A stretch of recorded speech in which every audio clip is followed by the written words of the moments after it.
चलिए शुरू करते हैं। तो मैं फिर आज आपके सामने प्रेजेंट हूँ एक नए लेक्चर के साथ में, जिसमें हम फिर से डिस्कस करेंगे मोस्ट इम्पोर्टेंट यूनिट्स। मैं पहले एक लेक्चर में कुछ यूनिट्स डिस्कस कर चुका हूँ, तो आप उस पार्ट्स को देखें और उसमें क्या क्या मैंने बता रखा है उसके समझें। तो पढ़ाई आपकी चल रही होगी क्योंकि बोर्ड का समय है, तो भैया आप लगे रहें उसके अंदर और अपने आप को इम्प्रूवमेंट करते रहें। चलिए इस क्रम में हम आगे बढ़ते हैं और देखते हैं डायमेंशन यूनिट्स, जिसमें हम करंट डेंसिटी देखेंगे। आज पहले करंट डेंसिटी यानी कि इसको हम रिप्रेजेंट करते हैं जैसे इक्वल होता है आई अपॉन ए के। आई करंट है तो इसकी यूनिट क्या रहेगी एम्पियर, ये एरिया है तो इसकी यूनिट क्या रहेगी मीटर और इसका भी स्क्वायर, तो एम्पियर पर मीटर स्क्वायर ये करंट डेंसिटी की यूनिट है। इसके आगे रेजिस्टेंस की हम यूनिट देखेंगे। रेजिस्टेंस, मुझे लगता है रेजिस्टेंस की तो यूनिट सभी को पता ही होगी, तो आप इसका जो है आंसर कमेंट सेक्शन में दीजिए और मैं यहाँ पर डिस्कस भी कर रहा हूँ। तो इसकी जो वैसे यूनिट होती है वो ओम होती है, लेकिन इसकी यूनिट और भी हमारी बन सकती है। जैसे आर इक्वल टू हमारा होता है बी अपॉन आई, बी है पोटेंशियल और पोटेंशियल की यूनिट हमारी वोल्ट होती है, और आई है धारा करंट है, तो ये एम्पियर। तो वोल्ट पर एम्पियर की एक यूनिट ये रही, इसी को हम ओम कह देते हैं। कभी कभी जो इसकी यूनिट है हमको ड्राइव करने के लिए देता है कि in terms of fundamental units में निकाल के दिखाइए। तो फंडामेंटल यूनिट्स में अगर हम इसको निकालेंगे तो देखते कैसे निकल करके आती है। जब भी हमको फंडामेंटल टर्म्स में इसकी यूनिट निकालने के लिए गए, इसकी यूनिट निकालने के लिए गए, किसी की भी यूनिट निकालने के लिए गए, तो आप एक काम सबसे पहले ये कीजिए, उसकी निकालिए डायमेंशंस। डायमेंशंस जैसे आप उसकी निकाल लोगे तो उसी के बेसिस पर आप बड़ी ही इजीली तरीके से निकाल सकते हैं उसकी unit in terms of fundamental. तो देखते हैं जरा, आर इक्वल टू हमारा है बी और अपॉन में है आई। अब ये है वोल्ट और इसकी डायमेंशन निकालनी है हमको, तो बी इज इक्वल टू हमारा होता है डब्ल्यू अपॉन क्यू नॉट। ये है वर्क, और वर्क की जो डायमेंशन होती है वो M L T square, M L square T minus two होती है। और ये है करंट, तो ये ए है, और भैया देखो यहाँ क्यू नॉट और था तो ये रहेगा 80। चार्ज की डायमेंशन 80 होती है। कर लेंगे इनको कंबाइंड और फिनिश कर देंगे। एम एल स्क्वायर टी की पावर माइनस 3 और ए स्क्वायर बनेगा तो ऊपर ले जाएंगे नेगेटिव का 2। इन टर्म्स ऑफ फंडामेंटल अगर यूनिट निकालेंगे, ये जो m है ये डायमेंशंस होती है मास की, और मास की जो यूनिट होती है किलोग्राम। लेंथ जो यूनिट होती है वो होती है मीटर, तो मीटर स्क्वायर। ये सेकंड है, सेकंड की पावर माइनस 3, और ये भैया हमारा है करंट के लिए डायमेंशंस, तो ये एम्पियर बनेगा और एम्पियर की पावर माइनस 2। तो this is the required unit of resistance in the terms of fundamental units, so please watch it. Now discuss next unit, specific resistance.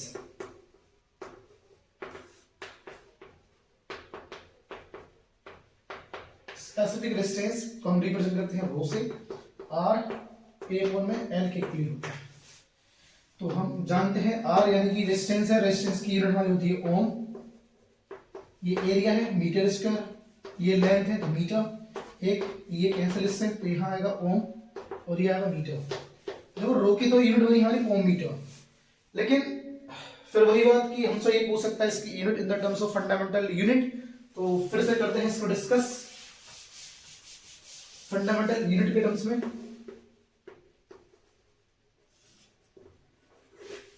Rho equal to है R A upon इसके L. मैंने कहा था कि जब भी हमको फंडामेंटल टर्म्स में निकालना होता है तो हमें करना ये होता है कि हम इसकी निकालेंगे सबसे पहले डायमेंशन निकालने के बाद में आराम से इजीली तरीके से हम कर लेंगे फिनिश को। तो भैया इसको हम जानते हैं वी अपॉन आई के इक्वल होता है, और ये इतना होता है।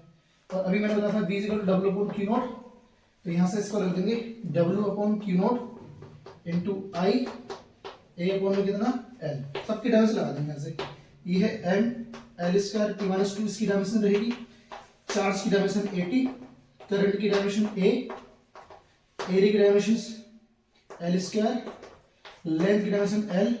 इसको इससे कैंसिल कर देंगे, और कुछ कैंसिल हो रहा है नहीं, बाकी जो बचा वो हम लिख लेंगे एक साइड करके। तो एम एल ये रहा, और भी एल नहीं है, एक ही है सभी, तो एल की और 3, टी की पावर माइनस 3, और ए से ए की मल्टीप्लाई करेंगे तो ए क्या हो जाएगा स्क्वायर, लेकिन ये पावर जो होगी इसकी नेगेटिव।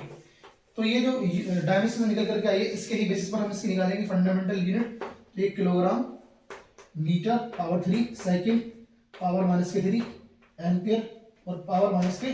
तो भैया ये डायमेंशन के बेसिस पर हमने निकाली फंडामेंटल यूनिट रो की। देखते हैं हम नेक्स्ट स्पेसिफिक कंडक्टिविटी की यूनिट। तो ये होता है सिग्मा इक्वल टू 1 रो, और रो हम जानते हैं रो इक्वल टू था R A कोण में L। अगर यहाँ लगाएंगे R A कोण में L, इसको हम ले जाएंगे ऊपर की तरफ तो L R A, ये रहेगा मीटर, ये ओम, ये मीटर स्क्वायर, तो ये जाएगा इससे कैंसिल। तो इसकी जो डायमेंशन यूनिट निकल करके आएगी पर ओम मीटर, पर ओम मीटर। अब फिर से हम इसकी फंडामेंटल टर्म्स में निकालेंगे। तो देखो मैंने अभी रो की डायमेंशन निकाल रखी है यहाँ पे, तो मैं क्या करूंगा, रो की डायमेंशन अगर मैंने निकाल रखी तो मैं सिग्मा की डायमेंशन इजीली निकाल सकता हूँ इसको पलटने के बाद में। तो इसका इनवर्स हम कर देते हैं, और इनवर्स हम इसका करेंगे तो इसकी डायमेंशन नेगेटिव की -1, ये -3, ये 3 प्लस का, और ये ए हो जाएगा स्क्वायर इसका पॉजिटिव का। बस निकाल देंगे इसके लिए किलोग्राम -1 मीटर की पावर -3 सेकंड की पावर +3 और एम्पर की पावर स्क्वायर। तो ये हमारी निकल करके आई फंडामेंटल यूनिट स्पेसिफिक कंडक्टिविटी की। आगे चलते हैं, अब देखते हैं इसमें लगातार इनको अपनी कॉपी पर जो है नोट करते रहिए। मैग्नेटिक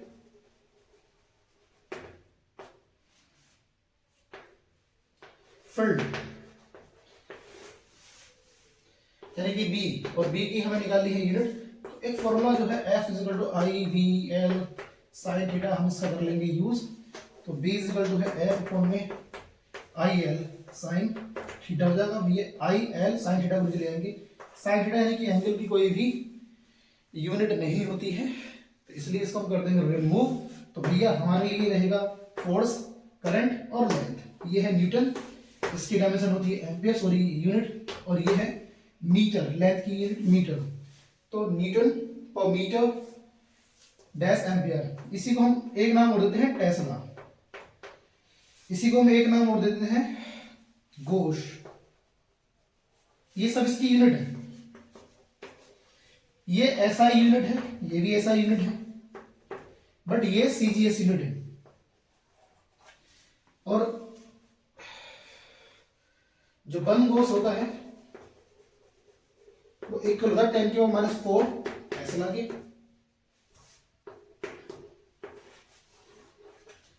तो CGS यूनिट और इस SI यूनिट में हमने रिलेशन भी निकाल दिया यहाँ पर कि एक जो गोश इक्वल होता है वो 10⁻⁴ टेस्ला के इक्वल होता है। लेकिन ये सारी जितनी भी हमने लिखी हुई क्वांटिटी है यहाँ पे, ये सब की सब यूनिट है भैया मैग्नेटिक फील्ड की। तो आप इसको देखें और कंप्लीट कीजिए। आगे हम चलते हैं।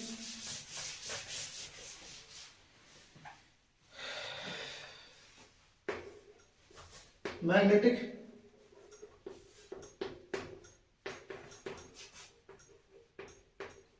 परमेबिलिटी, मैग्नेटिक परमेबिलिटी यानी कि μ0 की हम निकालेंगे यूनिट। और ये जो B है इक्वल होता है μ0/4 πI/dl sin θ/r²। अब इसकी यूनिट निकालने के लिए हमें इतना लंबा चौड़ा फॉर्मूला लिखने की क्या जरूरत है। तो भैया फॉर्मूला अगर आपके याद हो तो मुझे लगता है आप डायमेंशन आसानी से निकाल सकते हैं, आप यूनिट आसानी से निकाल सकते हैं। तो फिलहाल मैंने इस फॉर्मूले का यूज किया है, ये बायो सेवर्ट का दिया हुआ फॉर्मूला है।